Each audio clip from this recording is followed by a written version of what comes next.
সকাল সকাল পছন্দের নাস্তা করে একদম কোমর বেঁধে কাজে লেগে যেতে হবে। উফ! মানে এখন ভয়েস দিতে গিয়েও আমি হাঁপিয়ে উঠছি। যদিও ভয়েস দিচ্ছি তার মধ্যে আমরা প্রায় অনেকটাই কাজ গুছিয়ে উঠতে পেরেছি। তারপরেও আসসালামু আলাইকুম, কেমন আছেন সবাই? আশা করছি ভালো আছেন। Welcome to my channel Shashi's basket. আশা করব পুরো ভিডিওটা দেখবেন।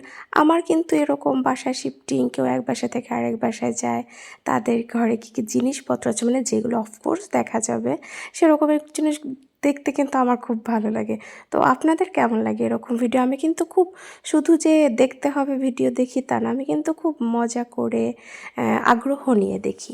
তো আপনারা জানাবেন। এই যে দেখেন আমি কি বের করছি। এর আগে কিন্তু আমি বলেছিলাম, হ্যাঁ, আমাদের সবার বাসায় কম বেশি এরকম শোকেস, ক্যাবিনেট ভরা ভরা চীনামাটি, কাঁচ এসব জিনিসপত্র থাকে। কিন্তু আমাদের মায়েরা এসব জিনিসপত্র কিন্তু বের করতে দেয় না, খুবই কম বের করতে দেয়। সেই রকম স্পেশাল কোনো গেস্ট আসলে তাহলেই সেগুলো বের করতে দেয়। তো এই যে আমাদেরও বের করতে দেয় না, কিন্তু এখন তো বের করতেই হবে।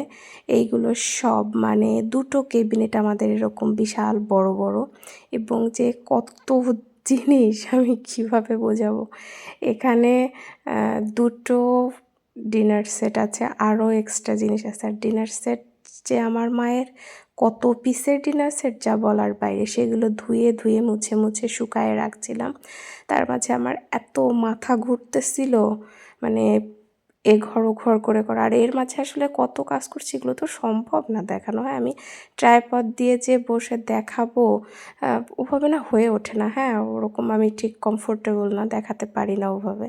আর এত সম্ভব না, করতে হবে ভিডিও, এর মাঝেও বহুত কষ্টে ভিডিও করছি। তো এত মাথা ঘুরছিল বেঁধে আমি একসাথে দুটো ডিম সেদ্ধ করে ইনস্ট্যান্ট তাড়াতাড়ি লবণ দিয়ে খেয়েছি। লবণ আমি খাই না এখন আর ডিমের সাথে, তারপরেও খেয়েছি। পরে যে আবার কাজ করছি, কাজ করে দুপুরের খাবার নিয়ে বসেছিলাম। কি কি ছিল খাবারে? মুরগির মাংস, সালাদ, বেগুন ভাজি, আর হচ্ছে গাছের পালং শাক, মানে আমাদের বাগানের পালং শাক ভাজি ছিল। তো সেগুলো খাওয়া দাওয়া করলাম। খাওয়া দাওয়া করে একটা ক্যাবিনেটের জিনিস তো পরিষ্কার হয়েছে, বাট সেগুলো রাখবো কোথায়? ক্যাবিনেটের মধ্যে তো রাখা যাবে না, কারণ ক্যাবিনেটও তো শিফট হবে।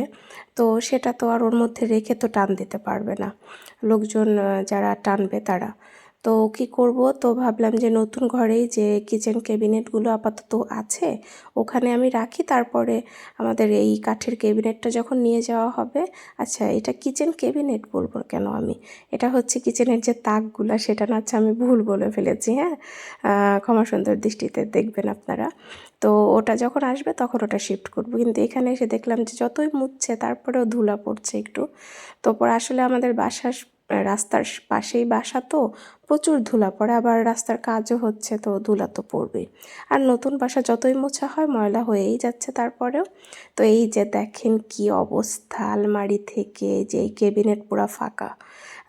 পাশে বৌমনিদের রুমে একটা ক্যাবিনেট আছে, সেটাও পুরো ফাঁকা করে ফেলেছি।